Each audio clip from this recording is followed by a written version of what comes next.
Captain Elias Mercer had grown accustomed to walking softly among giants. The grand hall of the Galactic Accord was filled with species bred in war, born in radiation, or engineered to survive supernovae. They towered over humans in mass, intellect, or evolutionary refinement. And yet, in the 4 years since humanity joined the Accord, Elias had never once felt smaller. Not until today. Ambassador Naril's violet eyes narrowed. Her ridged skin shifted slightly, almost imperceptibly, as she leaned toward the hollow projector. The strategic display flickered between planetary scans and blurred surveillance footage. "This is the second human colony destroyed in a month," she said, her voice carrying the clipped tones of someone used to authority being followed. "Do not mistake my sympathy, Captain Mercer, but we still have no definitive proof these attacks were anything more than piracy." Mercer inhaled slowly. His jaw was tight, his eyes cold behind their calm. "And if it were your people butchered and stripped of genetic markers, Ambassador, would you call it piracy too?" Across the table, Commander Lyra Vaughn said nothing. Her charcoal-black scales shimmered faintly under the war room's lights. She wasn't known for words. She was known for survival. Her species, the Dravanis, had once considered humanity a curiosity. But curiosity turned into quiet caution the moment humans solved interstellar drive compression in half the time the Accord predicted. "We've run projections," Naril continued. "These strikes occur in low-traffic fringe sectors. There's nothing valuable enough to justify full military mobilization. I'm not convinced the Dominion is involved." Elias leaned forward, activating a filter on the holoprojector. The screen shifted, revealing the heat signatures from the second colony site, brutal, precise, surgical. Not a single human left breathing. Bodies incinerated beyond identification. But not before they were dissected. "Pirates don't use molecular scalpels," Mercer said, "and they don't leave DNA sequencers running for 3 hours after everyone's dead." Naril didn't flinch, but her fingers tightened. For a moment, no one spoke. A soft chime sounded at the edge of the room. Lieutenant Rao, human, young, and still too idealistic, stepped into the light. His face was pale. "Captain," he said, eyes flitting between the council members, "we have a live survivor from Outpost Theta 9. It's not human." That changed everything. They cleared the room in minutes. Only Mercer, Naril, and Lyra remained when the medbay projection loaded. A small, trembling alien girl, Varnathi species, sat under a medical shield. Her clothes were torn. Her skin, soft and iridescent, bore fresh burns. She couldn't have been older than 12 in human terms. The translator chip blinked as she whispered, "They came in ships like knives. No flags, no symbols, but they spoke. I heard one say," she paused. Her voice lowered. "They said humans don't belong in the stars, that they'd scrub the stain." Naril recoiled slightly. Lyra, still silent, tilted her head. Mercer clenched a fist. "Who?" Naril asked quietly. "Who said that?" "I don't know," the girl whimpered, "but their armor had 7 red circles on the chest, like bleeding suns." Mercer didn't need confirmation. He had seen those circles once, burned into the hull of a dead smuggler's ship a year ago, classified deep inside Terran intelligence files. The Dominion of Purity, a rogue militant sect, technically unaffiliated with any recognized government, but whispered about in the darker corners of intergalactic diplomacy. The Accord pretended they didn't exist. Now they were leaving children as witnesses. When the girl was sedated, Mercer returned to the war room. He didn't look at Naril or Lyra. He tapped the screen again and brought up Earth's provisional defense map. "They're coming, and Earth is the final target." Naril folded her arms, but her voice was no longer certain. "If we escalate this without unanimous council agreement, the Accord fractures." Mercer looked up at her, his voice level. "Then it's already broken." Lyra finally spoke. Her voice was low, dry, like stone over sand. "You Terrans spoke often of peace. You worked harder than any race to build alliances. You even offered technology most wouldn't share." "We wanted to belong," Mercer replied. "Then you failed," she said. Because they see your kindness as weakness. There was no malice in her tone, just observation. Truth. That night, Mercer didn't sleep. He sat alone in his quarters, watching grainy surveillance from Theta 9. The Dominion soldiers moved with machine-like precision. No wasted effort. No hesitation. It was extermination. A small noise interrupted his thoughts. His terminal blinked with an encrypted channel request. Untraceable. Only one person used that level of clearance. Director Lang of Earth Intelligence. You have confirmation? Lang's face was half-lit in shadows. Mercer nodded. It's the Dominion. I want to know how long the Accord has known about them. Lang didn't answer immediately. That's need to know. I need to know. Lang exhaled. They're an open secret. The Accord's unofficial deal with them is simple. No formal recognition. No war. But they've never attacked core species until now. And humans aren't core. Lang's silence was confirmation enough. Mercer closed the channel and stared at the stars. So this was it. Earth's welcome had always been conditional. Their seat at the table had always been a stool, ready to be kicked out from under them. The next day, he addressed his crew aboard the Sovereign Resolve. Human and alien officers stood shoulder to shoulder, all awaiting orders. We were told we joined a galaxy of peace, Mercer began. We believed it. We believed in cooperation, in diplomacy, in restraint. But now we know peace was never given, it was tolerated. And that tolerance ends where our skin begins. He stepped forward, his voice rising. They believe humanity is a mistake. They think we're fragile, that we won't fight back, that we've grown too civilized to bare our teeth. They think wrong. Silence. Then a single nod from his weapons officer. Another from a Dravani's comms tech. One by one, every officer followed. They were with him. As the Sovereign Resolve turned toward the outer rim, Naril's voice echoed in his memory. If we escalate, we fracture the Accord. Mercer wasn't sure the Accord deserved to be whole anymore. Far behind them, in the shadows of Theta 9's wreckage, a Dominion scout drone watched them depart. The signal pulsed twice before self-terminating.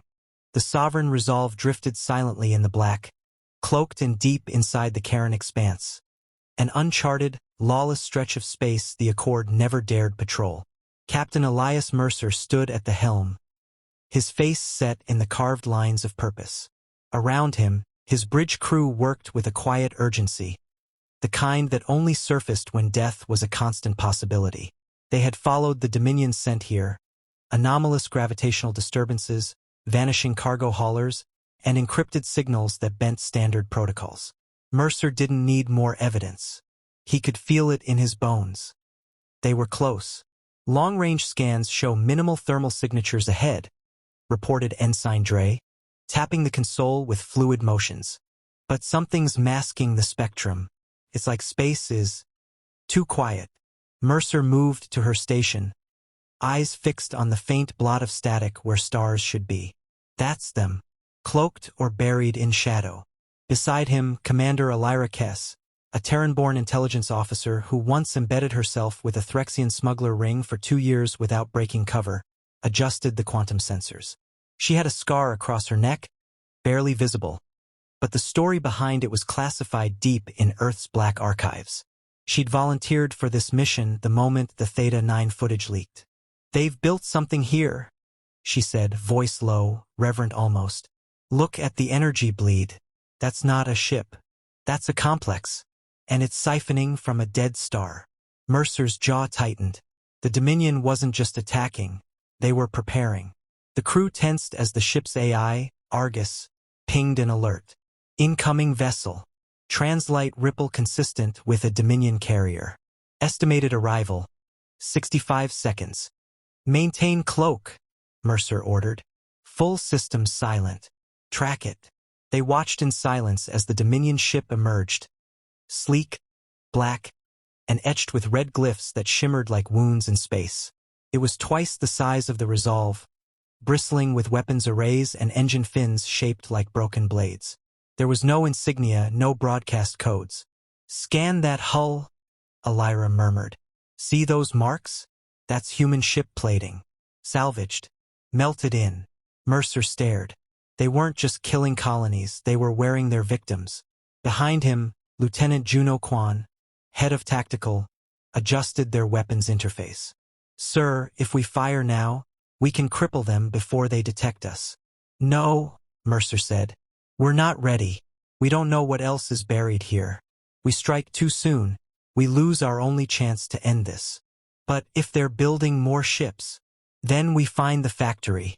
And when we strike, it's surgical. Devastating. Final. He turned to Elira. I want eyes in that complex. She nodded. I'll go myself.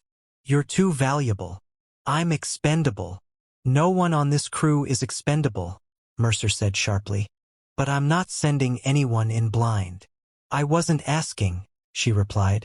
You need intel.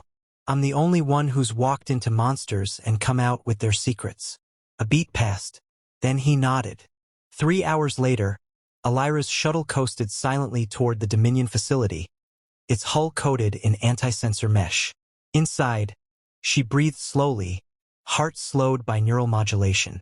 Her suit carried only what she needed: an optical relay drone, a high-density recorder, and a hidden blade under the wrist seam.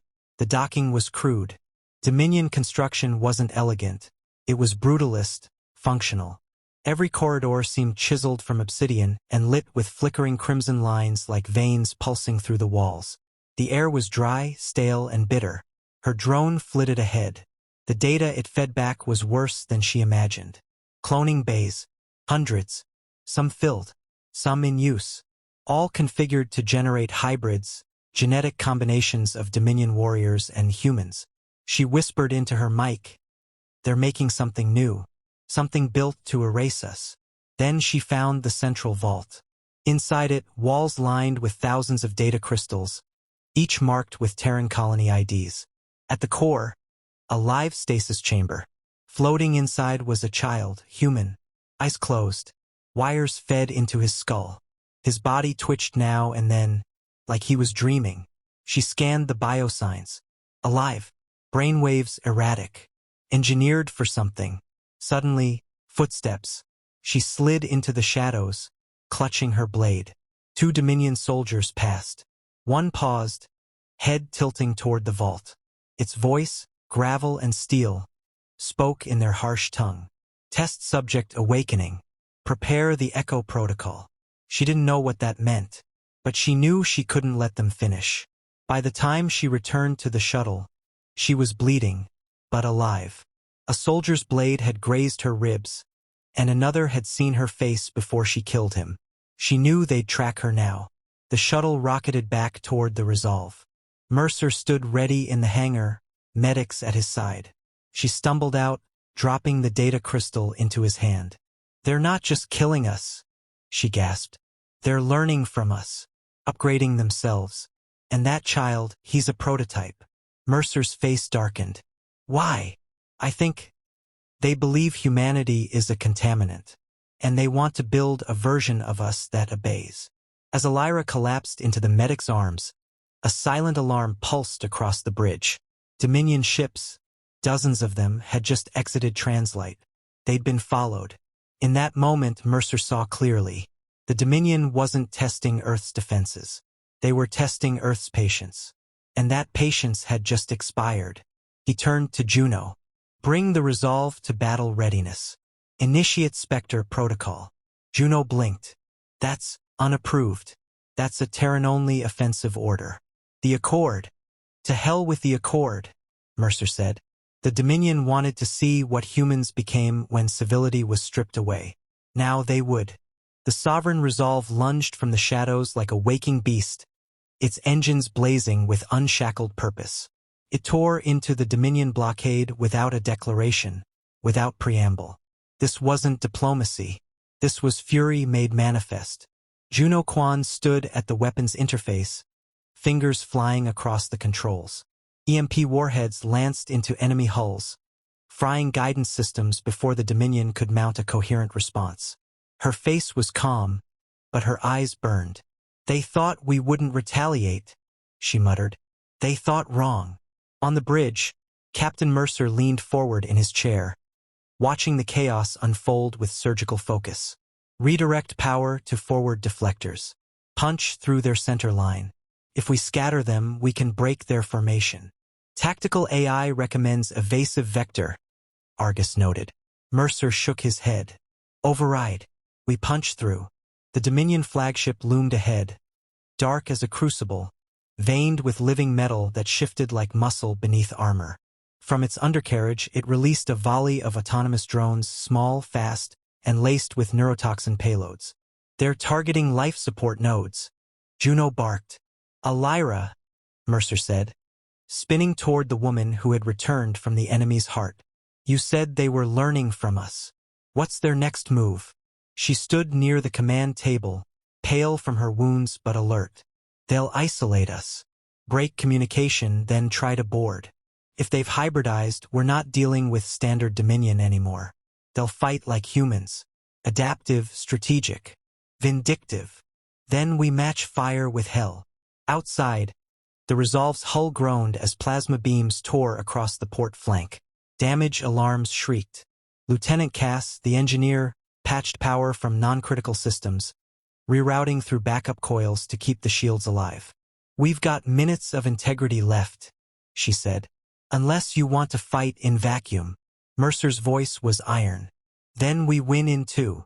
He stepped to the center console and initiated Spectre protocol in full, an operation designed for one thing only, maximum retribution. Every weapon Earth had ever sworn it would never use, every algorithm too dangerous to sanction, now unshackled. In the Dominion command ship, Admiral Kuroth watched the Resolve twist through his blockade like a serpent wrapped in flame. He tilted his head, amused.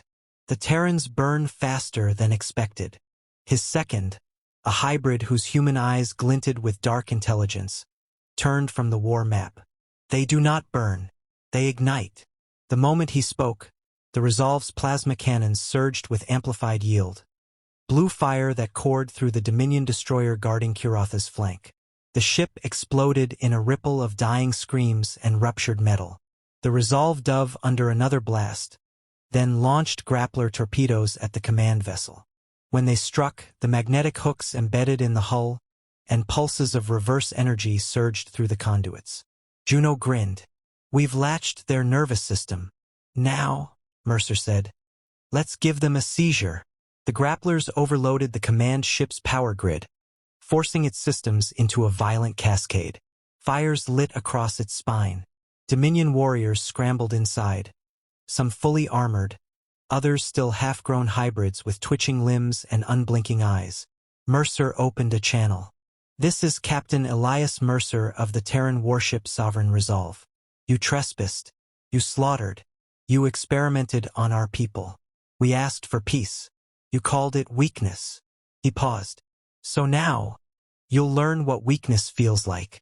And then he fired. The Resolve's main cannon, normally reserved for planetary engagements, unleashed a singularity charge directly into the Dominion flagship's engine core. Space folded. Time frayed. The ship imploded. The shockwave ripped across the battlefield, and for a moment, all was silent. But they weren't done. In the aftermath, as scattered Dominion ships tried to regroup, a Lyra called out from her console. We've got multiple warp signatures inbound. Reinforcements? Mercer asked. Not ours. Dozens of ships exited Translite, each one unlike any configuration previously recorded. They were sleek, jagged, and, most disturbingly, familiar. The hybrid program had succeeded. The Dominion had built their own Terrans. They cloned us, Lyra said, staring at the approaching vessels. Not just biology, tactics, patterns, memories. How? Juno whispered. Lyra's voice was thin. That child I saw, he wasn't just being tested. He was transmitting our data, our strategies. They've been building counterhumans. Mercer's expression was ice. Then we wiped them clean. Sir, Argus interrupted. We have detected something else. Deep within the facility we targeted. A signal relay that links directly to multiple Dominion clusters. If destroyed, it would collapse their coordination. Mercer stared at the display. Then we strike at the brain. But it's heavily shielded. Cass said. We'd have to send someone inside. Everyone looked at Elira. She shook her head. They know me now. I won't make it past the door. Mercer turned to Juno. You've been ready for this since day one. Take a strike team. Disable the relay. Destroy anything you can't carry. Juno nodded once. With pleasure. An hour later, the strike team deployed in stealth pods, slipping through Dominion detection nets. Inside the facility, chaos reigned. Alarms screaming, systems locking down and shorting out from the Singularity backlash.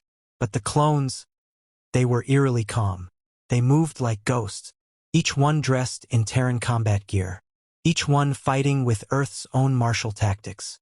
Juno watched one kill two of her team with surgical precision. The third clone smiled as it died. She reached the relay, an enormous crystalline structure throbbing with dark energy.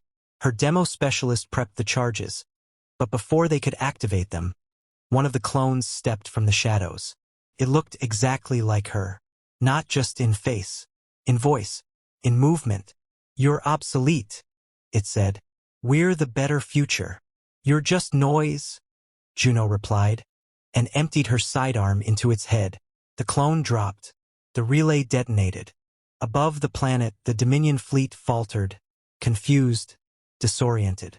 Their tactics fractured. The Resolve launched its final barrage. When the smoke cleared, the Dominion forces were scattered wreckage and drifting corpses. Silence returned to the Karen expanse. On board, Mercer sat in his ready room, staring at the data Elira had recovered. There were more facilities, more children. The war wasn't over, but it had changed. Humanity was no longer playing defense. A message flashed across his console, encoded, black-level priority. From Earth High Command, all diplomatic channels terminated. Full wartime mobilization authorized. New directive, no quarter. Humanity ascends or humanity ends. Mercer leaned back. They thought they were studying us, he murmured. But they were only staring into a mirror. And now the mirror is broken. Outside, the Resolve turned toward its next target. And inside every Dominion clone, a trace of fear, new, unfamiliar, human began to grow. They had awakened the thing they thought extinct.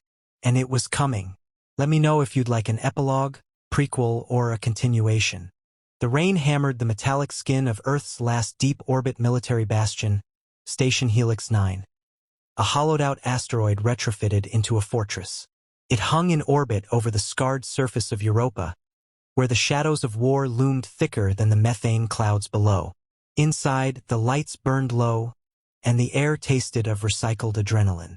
Captain Mercer stood before a wall of encrypted holograms, his uniform splashed with the soot of battle. Around him, new faces lined the war room. Terran generals, scientists, and Black Ops tacticians, all grim and hollow-eyed. They had read the latest data drop from Elira and Juno's team. What disturbed them wasn't just what the Dominion had done. It was how close they'd come to perfecting it. They've extracted enough neural templates to build approximations of our greatest strategists, said Dr. Celine Varin, a cybernetic cognition expert from Mars. They're not exact clones, but they don't need to be. They iterate with each encounter. They're evolving like we do, but without the burden of morality. They've mimicked our tools, said Mercer, his voice low. But not our reasons. That's where they'll break.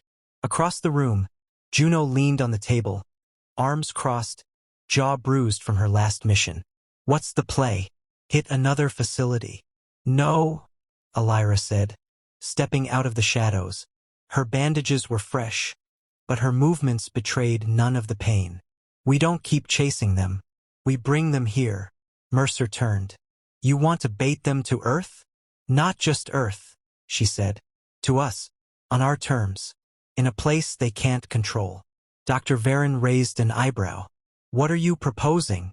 Project Lazarus, Elira said. The room fell silent. That was shut down during the Geneva Accords, Varin said. It violates every clause of bioethical warfare. So does cloning our children, Mercer snapped. Juno exhaled. Lazarus was theoretical. a psychogenic virus designed to awaken primal instinct in human soldiers. Make them act on survival, not orders. And we shelved it, Varen said sharply, because it worked too well. The subjects didn't just become better killers. They stopped being human. Elira met her gaze. Maybe that's what they need to see. Later that night, Mercer stood alone on the upper deck, overlooking the ice-blue expanse of Europa's surface. The stars shimmered overhead, undisturbed, unaware. Elira approached, her step soft. "You doubt it. I fear it," he said. "Turning humans into weapons isn't a victory. It's a surrender." She stood beside him. "They already stripped our mercy, Elias. All we're doing is showing them what we become without it." He didn't answer.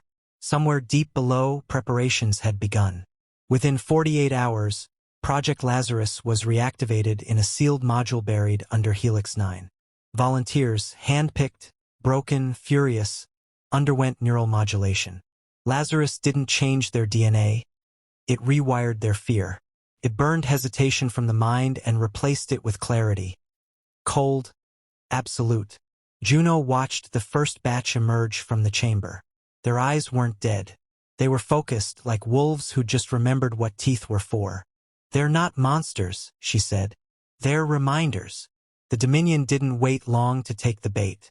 Elira transmitted a fractured signal using the same neuroempathic pulse the hybrid child once used.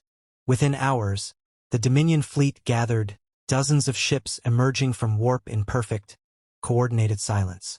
But they didn't aim for Earth. They aimed for Helix 9. Inside, the Lazarus Protocol went live. Dominion forces stormed the outer layers of the station, meeting calculated resistance, decoys, feints, fallback corridors. Juno led the defense with surgical precision, leading the clones deeper, dragging them into the trap. Then the Lazarus units were unleashed. The first wave of Dominion hybrids, fast, cunning, built to counter Terran doctrine, collapsed in less than 5 minutes. They couldn't process what they were fighting. These weren't standard soldiers. They didn't follow tactics. They followed instinct. They didn't protect. They hunted. One by one, the hybrid leaders fell, ambushed in the dark, flayed by coordinated fury, left as warnings to the next wave. Elira moved among them like a ghost, guiding the strikes, recovering data nodes. She wanted the Dominion to see, to understand. Each message extracted from the hybrid's neural cores was broadcast back to the fleet. Every frequency read the same. "They are not what we believed." On the bridge, Mercer gave no orders. He didn't need to. The Dominion command vessel hesitated. Its captain, another hybrid construct, this one designed in the image of a Terran admiral, paused at the terminal. Behind its eyes, simulations ran. 17 million variants. None ended in victory. Then it made the first Dominion retreat in known history. And Earth didn't chase, because the message had been delivered. The galaxy watched the broadcast recordings in horror.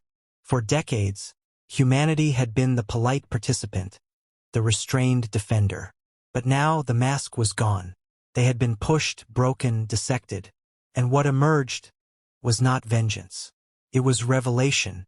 Back in Helix 9, Elira and Mercer stood together once more. "We showed them," she said. He nodded. "Let's make sure we don't have to do it again." But deep in the Dominion's surviving command core, a decision had already been made. Not to retaliate, to hide, because the galaxy's most terrifying lesson had finally been learned. Don't make humans drop their civility, because what rises in its place is something no species can afford to meet twice.